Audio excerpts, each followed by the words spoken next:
So now we are going to talk about a very important disease, which is Grahani. Okay, this is an important disease because it is one of the 8 difficult diseases to treat in Ayurveda. Okay, it is one of the 8 difficult diseases to treat in Ayurveda, which also includes like heart conditions, etc. So the Grahani also is a difficult disease to treat. Okay. Now, this is a disease in which Grahani as an organ is disturbed and also its functions are disturbed. So, Grahani as the organ and Grahani as the function is also disturbed. Now, what is Grahani? Grahani is the small intestine or the first part of small intestine. That is what is called as Grahani. So, the stomach and the duodenum. So, the duodenum is basically which is considered as the Grahani in Ayurveda. Grahani is also considered as the main site of Agni or Pitta, and it is also considered that digestive processes mainly happen in this part. So, when we say or when we talk about Grahani, Grahani is a disease which involves disturbance of the small intestine, the first part of the small intestine, which is responsible or which is the site of Agni or Pitta, and it is also the main part or the main area where the digestion happens mainly. So obviously this is a condition which is going to cause disturbance with the digestive process as such. Now when we look at Grahani, Grahani has 4 important functions related to food, related to digestion. What are those? They have been given by specific words in Sanskrit which mean as follows. The first is grahana. Grahana is to receive the food. Grahana is receiving the food. Second one is pachana, which is digesting the food. Third is vivechana, which is separation of the food. And fourth one is munchana, which is moving or propelling the food. Okay, so very interestingly, the functions of Grahani has been explained as Annam Grunnati, that is Grahana, it receives the food, Pachati, Pachana, digests the food, Vivechayati, separates the food, separates into what? Separates into nutrient fluid and waste products. Okay, the food that is digested is separated into nutrient fluid and waste product. And munchati, the nutrient fluid is reabsorbed into the circulation and the feces or the waste products are propelled further into the digestive system towards the large intestine for further elimination or removal out of the body. So this is the function of Grahani as an organ. Now, we have seen that when the food is consumed, it comes into the stomach. From the stomach, it moves into the duodenum. So main is holding it. When the food comes there, you have to hold it there. Why you have to hold it there? Because the digestive juices, the agni has to act upon it. So that is why hold the food there for the digestion to be completed. Once the digestion is completed, then what happens? Then this grahani will basically also act like a separator. So the samana will, what will samana do? The samana will separate the nutrient fluid and the waste product. The nutrient fluid will be moved into the circulation, will be reabsorbed from the small intestine into the circulation. The waste products will be separated. And then the apana will come into play and propel the food forward towards the large intestine, which is propulsion. So Grahani as an organ has these four functions which are performed by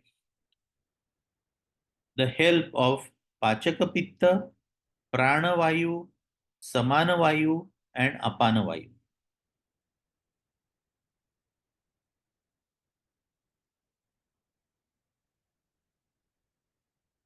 Why Pranavayu?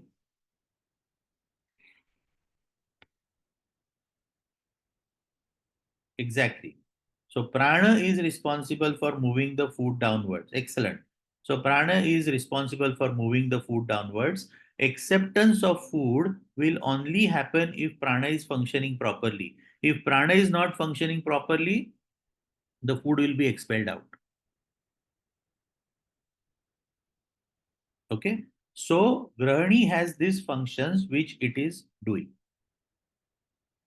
So Pachak Pitta Samanvayu, I explained this to you. The normal functioning of Grahani does not allow undigested food to get absorbed into the body. So when the Grahani is functioning properly, what it will do? It will do all these functions properly and will not allow half digested food, undigested food to get absorbed into the body. Only nutrient fluid will be absorbed. So Grahani will take care that the food is brought into the system, into the organ. It is held there for sufficient amount of time for the Agni to function, for the Agni to process on it. After the processing is complete, the food is completely digested. Then the separation has happened. The nutrient fluid is absorbed. The waste product is propelled. So Grahani will act like a filter. Grahani will act like a filter, disallowing any half digested food, undigested food to get absorbed in the body.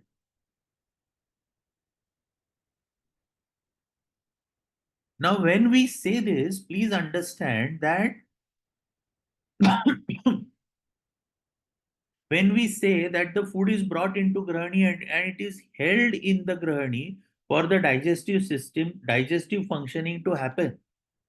Now, when we say the Agni is Manda, when we say Agni is Tikshna, when we say Agni is Vishama, what does that mean? The Grahani identifies the strength of the Agni and accordingly holds the food into the digestive system for sufficient amount of time, giving the Agni enough time to act on it and digest on it. So the holding time of Grahani in four different people of four different constitutions with four different Agnis is going to be different.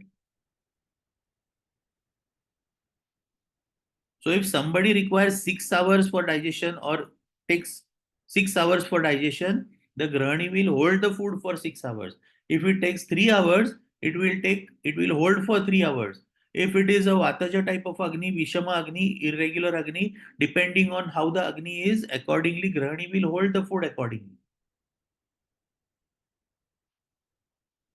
So look at the fine tuning that the body has, where it will adjust according to the body type, according to the constitution, according to the Agni, and the organs will function in accordance to that.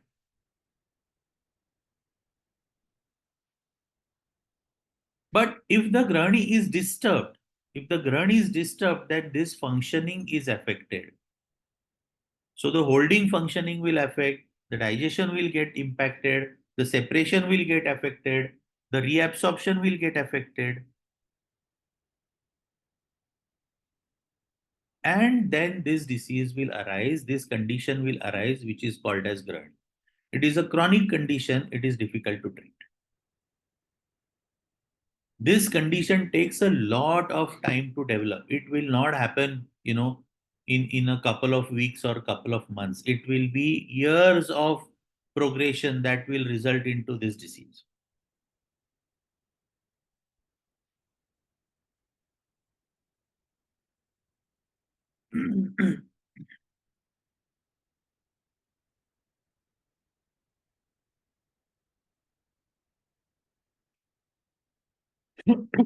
What are the causative factors? All factors that cause disturbance with the Agni are the causative factors for Grahani. Agni Mandya is the main factor in that. Agni Mandya is the main factor in this whole disease.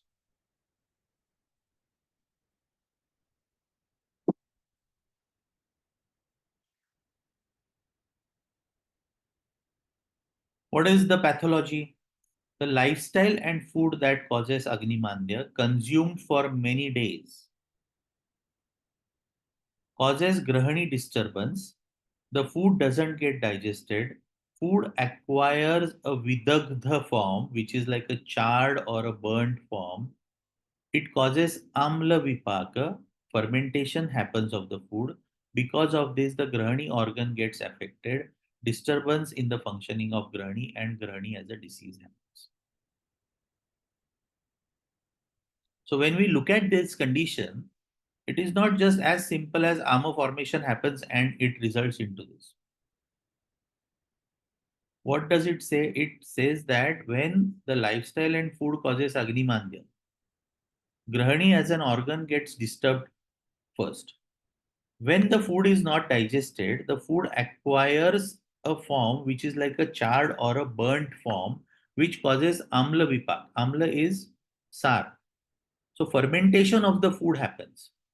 So what happens if the Agni is disturbed, the food is not getting digested, the liquid component of the pitta is increased, the food is going to get fermented. And if this fermented food stays in the Grahani for a long time, it stays in that tract, in that system, in that space, it will then affect the organ also. It will cause disturbance of the Grahani as an organ. It will impact the functioning of the Grahani, and then Grahani as a disease will happen. When we look at the causative factors, when we look at the pathology, and when we look at the signs and symptoms of this disease is similar to what we consider today as the irritable bowel. Irritable bowel syndrome, it is a syndrome. What is a syndrome and what is a disease?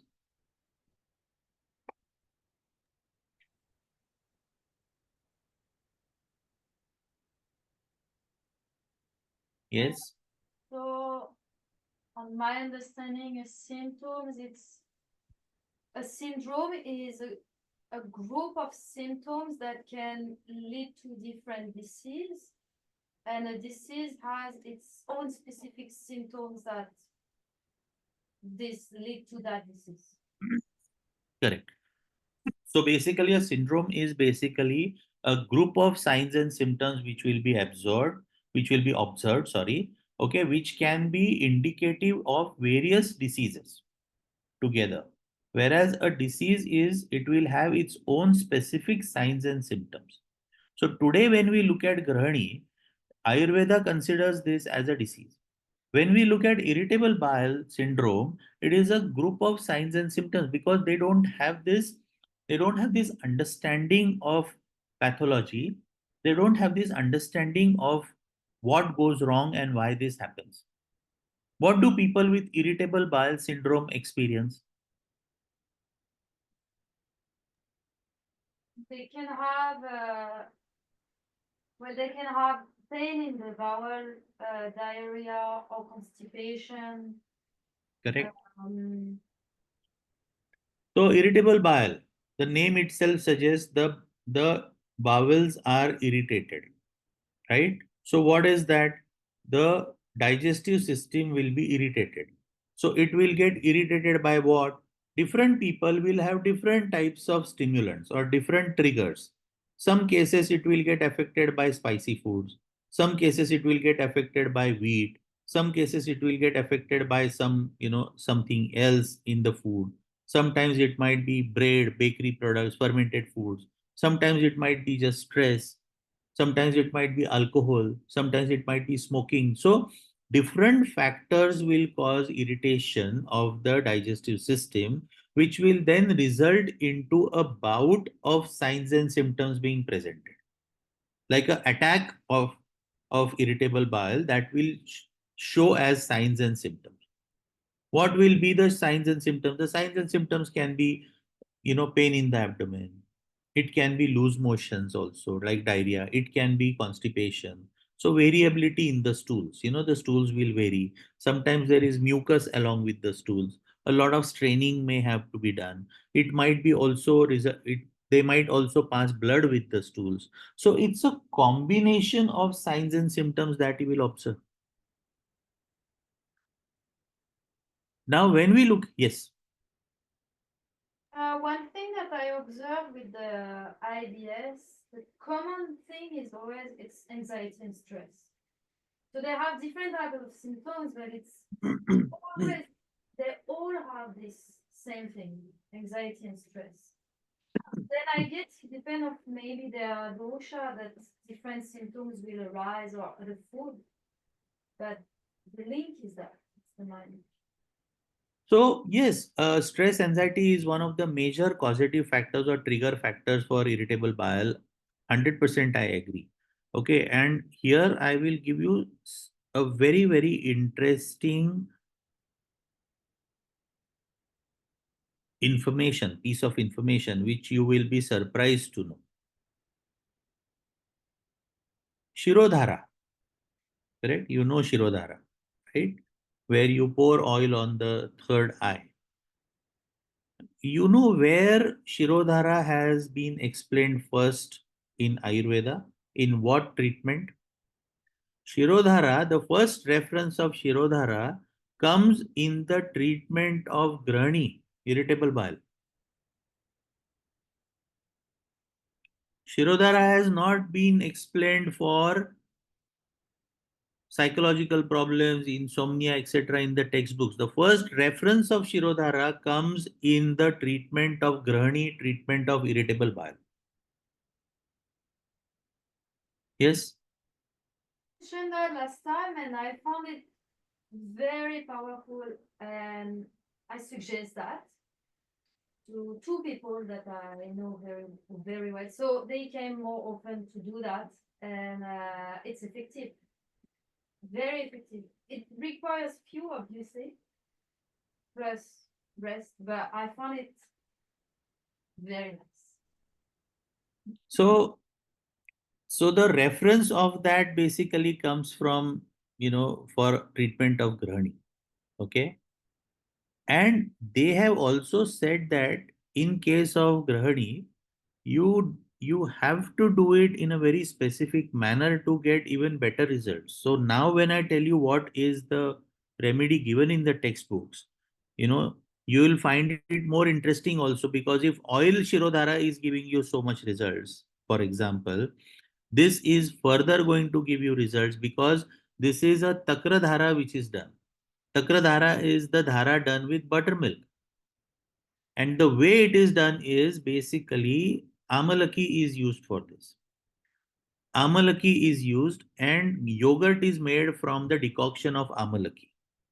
Buttermilk is made from the decoction made from the yogurt made by processing Amalaki. And that buttermilk is added with normal buttermilk, and then that is used to do Shirodhara, and that is the treatment given in the original textbooks as a treatment for Grahani or irritable bowel. So basically what you do is you take the milk, you process it with Amalaki, and you make it into a yogurt. So you boil it with Amalaki decoction and then you make it into a yogurt.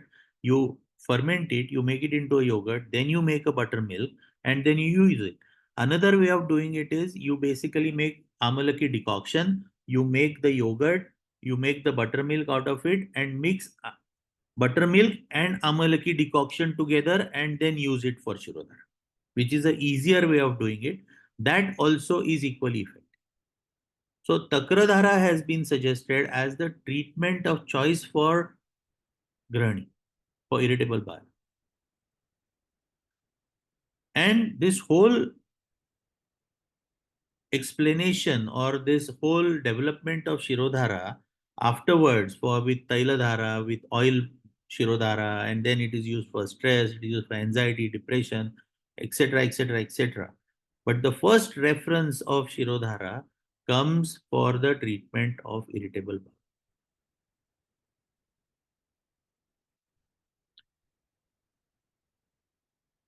And so no wonder, like they knew that irritable bowel or grahani, one of the major causative factors for that is stress and anxiety.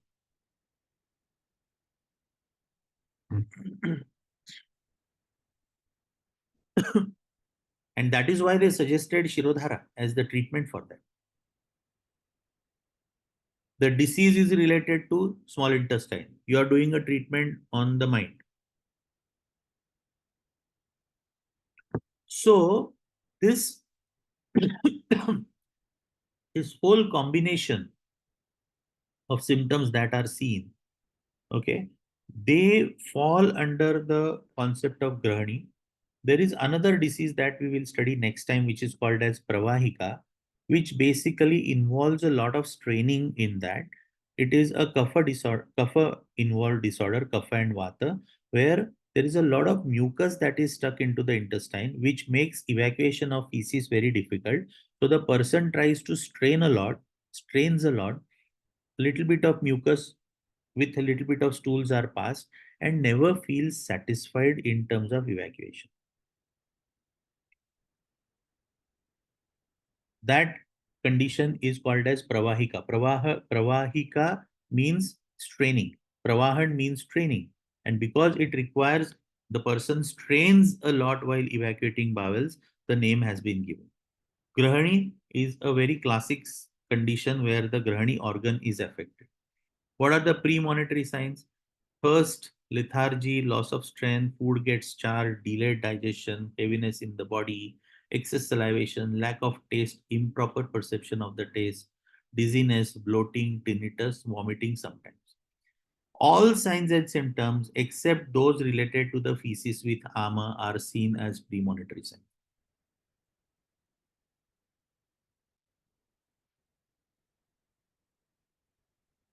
And then when we look at the common signs and symptoms of Grahani, food is not digested, hence half digested food is passed out along with the feces. Feces are liquid with ama, foul smelling, painful. When the food digestion is a little bit better, feces are slightly bound.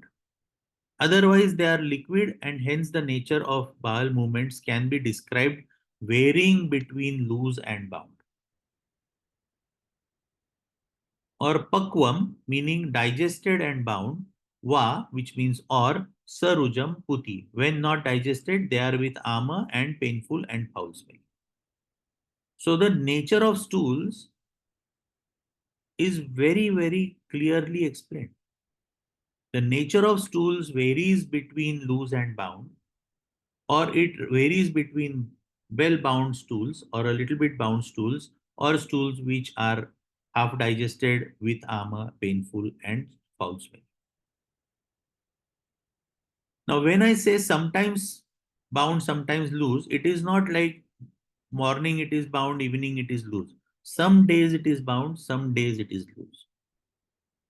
And you ask the patient, when the patient, you ask the patient, how are the bowel movements? And the patient says, sometimes loose, sometimes bound. You have to ask them all these questions because the moment a person says that move, they are variable, you need to check whether there is a possibility of grahani starting or grahani already existing. Frequency is not increased in this case, but the nature and the quantity is. So the nature is different, which is loose and bound, and the quantity is increased. Frequency is usually more in the morning, so these people tend to pass the bowels maybe couple of times during the morning time. Then the frequency is not so much during the afternoon, evenings, or nights. You will also see indigestion and Agnimandya. You will see Aruchi, which is loss of taste. Asya Vairasya, which means different taste in the mouth. So the mouth has different taste. Brahma, which means dizziness, vomiting, rullas, which means excessive salivation, burping, and belching. You'll also see signs and symptoms like weakness, loss of weight, loss of muscle, loss of fats due to improper nourishment of the body. Because the ama is present, because ama is being formed, food is not getting digested, half digested food is being thrown out of the body, there is improper nourishment of the body. So these people tend to lose weight. They will lose weight. How is the weight loss? The person will actually experience weight loss, but also experience loss of muscle and loss of fat also. So lack of nourishment, loss of weight, the body will literally get emaciated, will shrink, the body will become dry because of loss of fat. So these are the common signs and symptoms you will observe in case of Grahani. And then they have given the different types. Vataja, Vata dominant causative factors. It causes pain in various parts of the body. It will show weakness, loss of weight, loss of muscle, improper taste in mouth, mouth ulcers or cracking, depression, bloating, and pain during digestive process. Small quantity of feces which is dry with armor, excreted with sound, with foamy, frothy consistency. Frequency is also more. With Pitta, it is Pitta dominant causative factors. Feces are with armor, various colored feces, liquidy loose, belching with sour taste. So belching is eructation, like you get the burping with some liquid coming out. Okay. So belching with sour taste and bad smell. Reflux is also seen. Aruchi, that is loss of taste, thirst, and fever. So clear pitta signs and symptoms are seen. In kapha dominant causative factors, they cause excess salivation, vomiting, loss of taste, sweet taste in mouth or pasty taste in mouth, difficulty in digesting food, along with some respiratory problems like cough, cold, tightness in the chest, etc. And Sannipatik, caused by all three doshas, exhibits the signs and symptoms of all three doshas. Now, when we are prognosis is difficult disease to treat. The complications are all this: enlargement of liver and spleen, itching in on the body, so overall itching on the skin, worms, ascites. Ascites is accumulation of fluids in the abdominal cavity.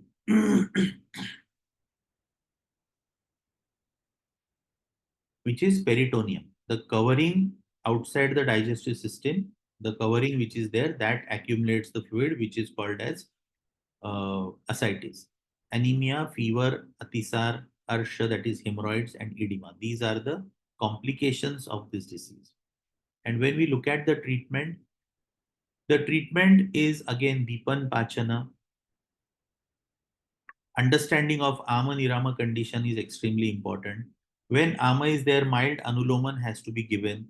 Gandharva Haritaki again becomes very important in this case when you are giving mild anuloman.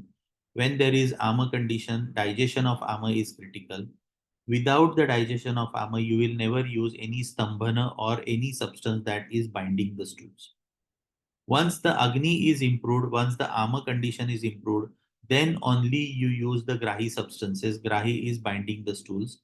Substances which are used for that will be Shumthi, Parpati Kalpa, buttermilk, Bhasma of conch or shells. These are the substances which will be used for binding the stools. Kutaja Parpati can also be used for binding the stools or as a remedy itself with ghee as anupan, and use of buttermilk is extremely critical. So the treatment line basically again is understanding Ama and Nirama condition. Dipana Pachana is done. Okay. Mild anuloman is given, or you can, just do the digestion. And then Grahi or binding the stools treatment is done. Now, Shunthi is used, buttermilk is used, bhasma of conch or shells is used, and parpati kalpa are used. Now, parpati is a Sanskrit word for papadam. In short, parpati means papadam. You have eaten the papadams, right? In the Indian restaurants, you might have gone and you might have eaten the papadam. So what is done in this is the herbs which are used to make parpati, they are mixed with certain minerals and metals like mercury and sulfur. They are mixed with mercury and sulfur, and then they are made into very thin sheets of medicine, which is called as the purpati.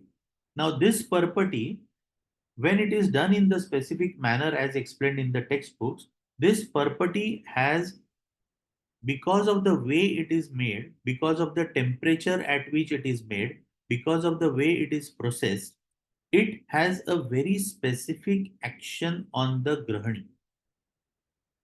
Purpatikalpas or the preparations made in form of purpatis are specifically only used for conditions related to grahani or intestines only. That is why Kutaja Purpati. So Kutaja is mixed with mercury and sulfur, and it is heated, and then it is made into fine, sheets of the medicine, dried, and then those are used for the medicinal purposes in smaller quantities like 250 milligrams or 500 milligrams in one dose, and that is used for treatment of the disease, particularly Grahani as such. As far as the use of buttermilk is concerned, buttermilk is a substance which is one of the most important substances to administer in case of Grahani. Buttermilk on its own works like a medicine in case of Grahani. Buttermilk on its own works like a anupan in case of Grahani. Now, buttermilk, when it is used with cumin powder and Himalayan salt for treating the conditions of Grahani.